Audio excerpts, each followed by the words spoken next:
Hello student. तो आज हम लोग गॉस थ्योरम के एप्लीकेशन में पढ़ेंगे किसी ठोस चालक के कारण विद्युत क्षेत्र की तीव्रता का व्यंजक कैसे प्राप्त करते हैं।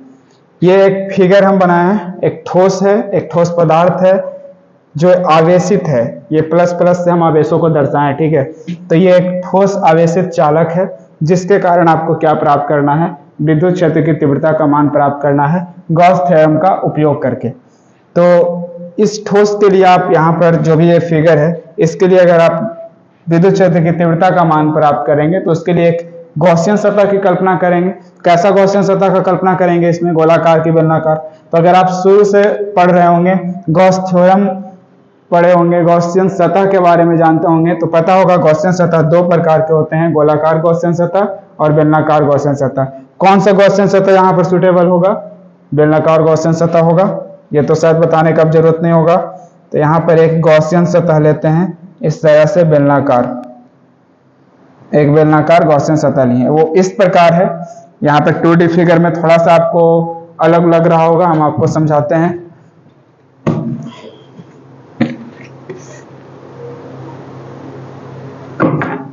चलो मान लेते हैं ये हमारा है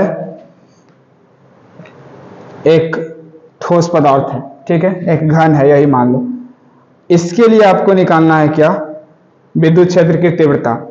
इसके लिए जो गॉसियन सतह की आप कल्पना करेंगे वो कुछ इस प्रकार होगा। ये अगर इस सतह पे निकालते हैं तो इस तरह से होगा, ठीक है। और वही फिगर को आप अगर इस तरह से करके देखें, इस तरह से उठा के देखें, तो आपको ऐसा नजर आएगा। तो ये 2D है और ये 3D है। इसमें आपको समझ में आ रहा होगा, फिगर थोड़ा सा अलग लगता है देखने में, है ना। तो यहाँ पे अगर ऐसा एक गॉसियन सतह लिए, तो अब इसके बारे में आप बताएंगे तो क्या लिखेंगे? माना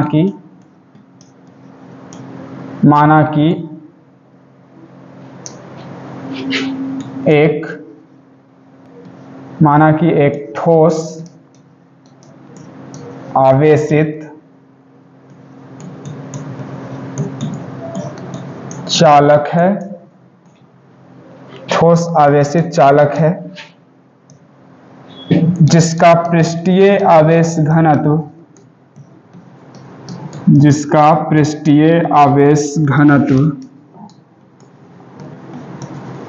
पृष्ठीय आवेश घनत्व को क्या चीज से सूचित करते हैं? फिर से वही बात आ गया। अब कुछ लोग तो पहले ये कहेंगे कि आवेश घनत्व 3 प्रकार के होता है, रेखीय आवेश घनत्व, पृष्ठीय आवेश घनत्व और घनीय या आयतनीय आवेश घनत्व। तो अगर लंबाई वाला वस्तु है तो उसमें रेखीय आवेश घनत्व लगाइए। अगर क्षेत्रफल जैसा कोई लंबा और चौड़ा कुछ समतल सतह है तो उसके लिए आप पृष्ठीय आवेश घनत्व लगाइए। लेकिन अगर कोई लंबाई तीनों भी 3 डायमेंशनल कोई वस्तु है तो उसके लिए आप क्या? आयतनीय आवेश घनत्व लगाइए। तो यहाँ पे आप पृष्ठीय आवेश घनत्व क्यों लिख रहे हैं? क्वेश्चन बनता है कि यहाँ पे आप पृष्ठीय आवेश घनत्व क्यों लगा रहे हैं? तो हम लोग पूरे सभी सतह के लिए नहीं कर सकते, कोई एक सतह के लिए। जैसे ये एक घन है तो इसका घन में कुल 6 सतह होता है ना, 6 फलक होता है। तो हम लोग सिर्फ एक के लिए समझेंगे, इन सभी के लिए बारी बारी से करना पड़ेगा अगर देखने जाएंगे तो। जिस पर आप बेलनाकार गॉसियन सतह का कल्पना किए हैं, देखिए उसके इस तरफ वाला सतह पर बेलनाकार गॉसियन सतह जो लिए हैं, तो सिर्फ उस सतह की हम लोग बात करेंगे। तो उसके लिए वो तो एक सतह है ना, तो उसके लिए क्या लेना पड़ेगा? पृष्ठीय आवेश घनत्व लेना पड़ेगा। तो हम लोग मान लिए कि जिसका पृष्ठीय आवेश घनत्व क्या लिख देते हैं? सिग्मा है। पृष्ठीय आवेश घनत्व को सिग्मा से दर्शाते हैं। इसके लिए क्या करना है? इसके लिए विद्युत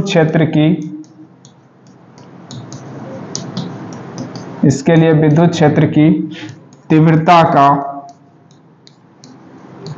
मान प्राप्त करना है। विद्युत क्षेत्र की तीव्रता का मान प्राप्त करना है, ठीक है। अब इसके लिए आप क्या किए? एक गॉसियन सतह की कल्पना किए, तो वो भी यहां पर आप बताइए। इसके लिए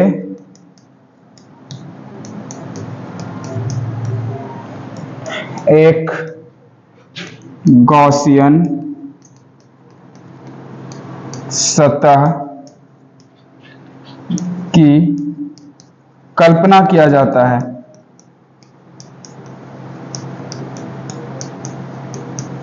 गॉसियन सतह की कल्पना किया जाता है।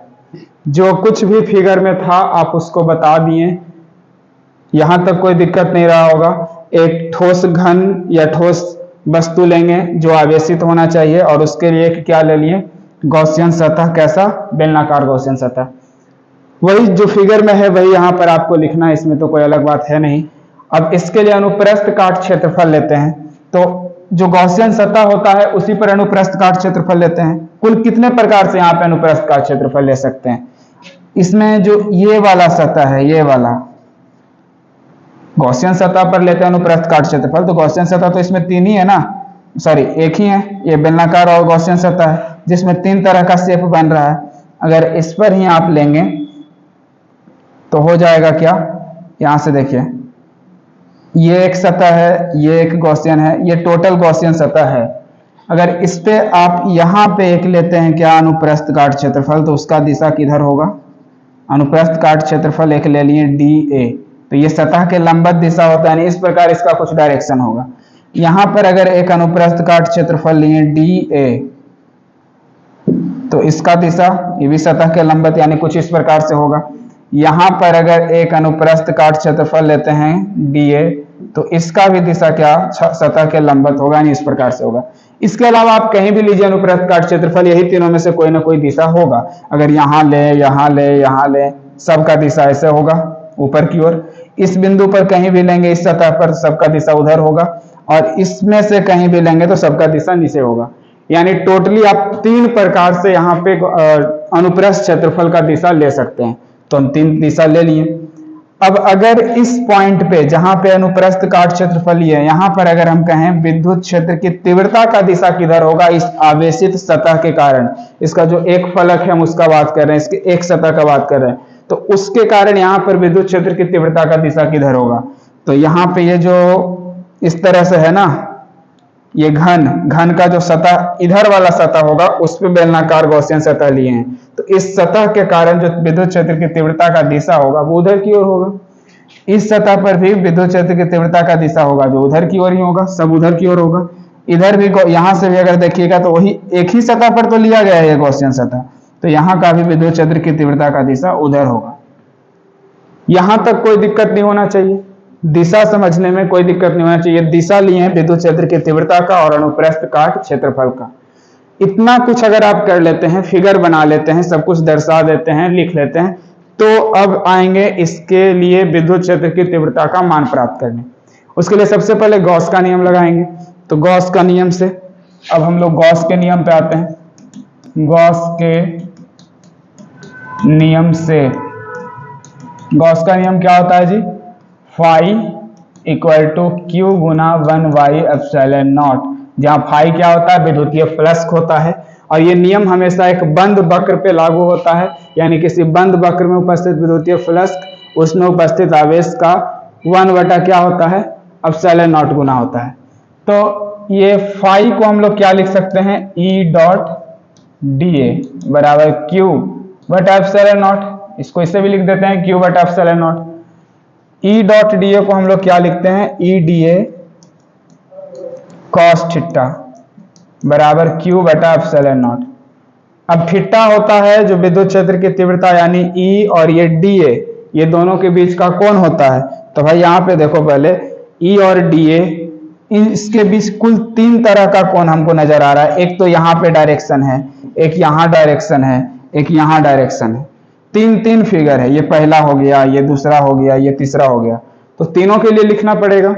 तो यहाँ पे पहले हम लोग इसको तीन पार्ट में लिखेंगे, यानी EDA cos थीटा को ऐसे लिख देते हैं। तीन जगह फिगर था ना, तीन डायरेक्शन में था, तो EDA cos theta 1 plus EDA cos theta 2 plus EDA cos theta 3।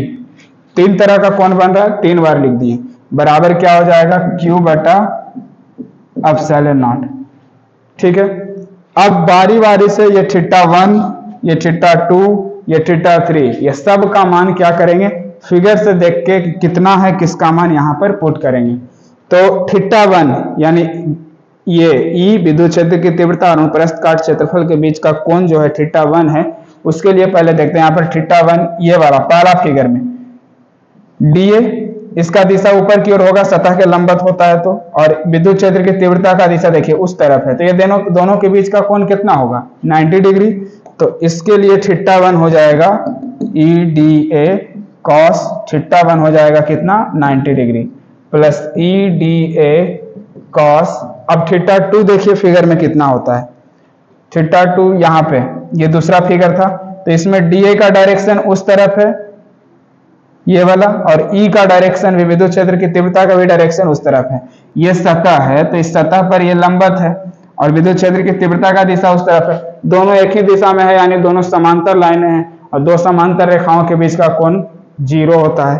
तो यहाँ पे आप क्या ले लीजिएगा, θ2 को 0 डिग्री प्लस EDA cos, अब θ3 है तो तीसरा फिगर इस वाले में यह है DA जो सतह के लंबवत है, और यह है विद्युत क्षेत्र की तीव्रता जो उस तरफ है। तो DA का डायरेक्शन ये रहा, E का डायरेक्शन ये रहा, फिर दोनों के बीच का कोण कितना हो रहा है 90 डिग्री, यानी यहाँ पे आप फिर से लीजिएगा 90 डिग्री बराबर Q/ε0।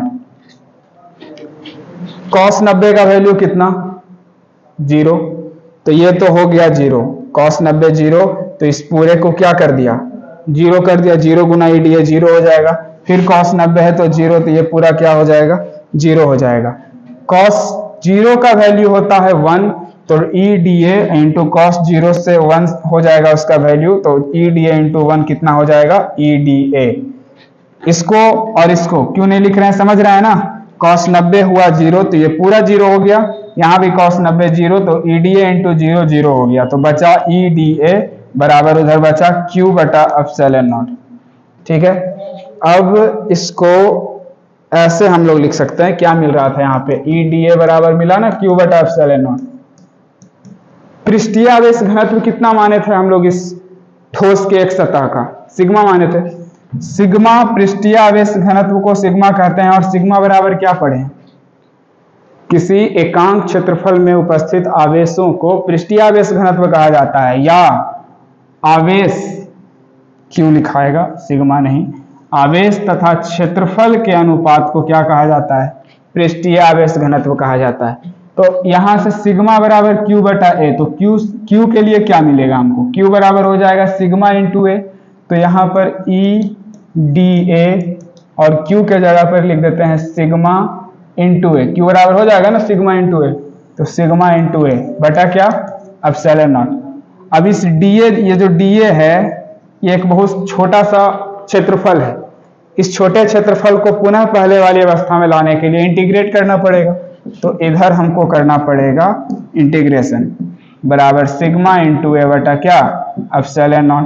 E तो बाहर हो जाएगा, इंटीग्रेशन ऑफ DA बराबर सिग्मा इंटू A बटा ε0, तो DA का इंटीग्रेशन क्या हो जाएगा A बराबर सिग्मा इंटू A बटा ε0, यानी यहां से अगर E बराबर लिखेंगे तो सिग्मा इंटू A बटा क्या था ε0, और ये जो A है उसको भी इधर ले आएंगे तो यहाँ पे A आ जाएगा और A से A कैंसिल, यानी E बराबर क्या मिल रहा है सिग्मा बटा ε0। यही हो गया आपका किसी ठोस आवेशित चालक के कारण विद्युत क्षेत्र की तीव्रता, किसके नियम से, गॉस के नियम से। ठीक है, उम्मीद करते हैं आपको समझ में आया होगा। धन्यवाद।